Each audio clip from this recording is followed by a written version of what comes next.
আপনার মুখটা এখন বন্ধ কেন? বলেন তো, কি বলছিলেন এতক্ষণ ধরে? মুখটা বন্ধ কেন এখন?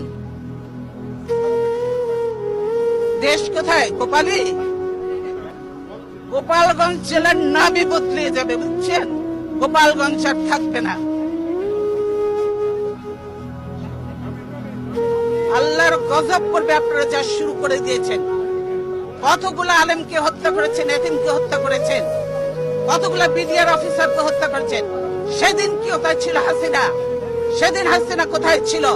এতগুলো অফিসারকে মারলো, 57 জন অফিসারকে হত্যা করলো। সেদিন হাসিনার এই ফোর্স কোথায় ছিল? কেন সে ফোর্স পাঠায় নাই? আসলে সে নিজেই জড়িত ছিল এই হত্যাকাণ্ডের সঙ্গে। সেজন্যই আজকে তো এমন অনেক আননোন চেহারা দেখা যায়, যাদেরকে চেনা যায় না যে তারা আসলেই বাংলাদেশি কিনা। বাংলাদেশের আজকে যে কর্মসূচি ছিল, আপনারা যদি দেশকে ভালোবাসতেন তাহলে আজকে ছিল আমাদের সার্বভৌমত্ব রক্ষা এবং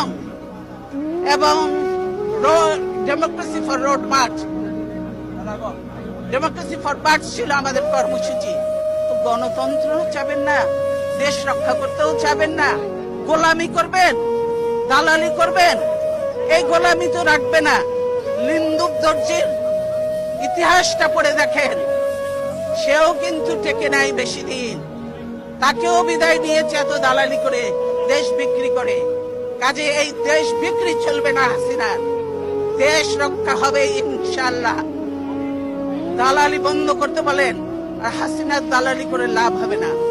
বাংলাদেশের মানুষের সঙ্গে থাকেন, জনগণের সঙ্গে থাকেন, দেশের মানুষের সঙ্গে থাকেন, তবেই কাজে দেবে। দেশ বাঁচবে, মানুষ বাঁচবে। আজকে সকলের দায়িত্ব হয়ে গেছে দেশ বাঁচানো, মানুষ বাঁচানো। আর আপনারা ঘরে ঘরে ঢুকে এখন মানুষ হত্যা করছেন। মনে করেন যে এগুলোর হিসাব নেই? এই মা বোনের কান্না, এই আলেম এতিমের কান্না, এই বিডিআর এর অফিসারদের ওয়াইফদের কান্না, এগুলি কি বৃথা যাবে? এগুলি কোনোদিনও বৃথা যাবে না।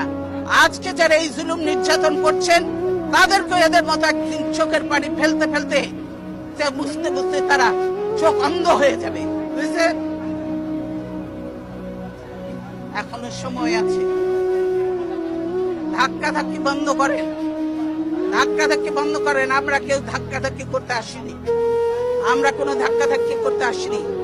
আমি বলছি আপনারা চাকরি করেন, আপনারা করবেন, কিন্তু এরকম আমাদের গায়ের উপরে উঠে পড়বেন না।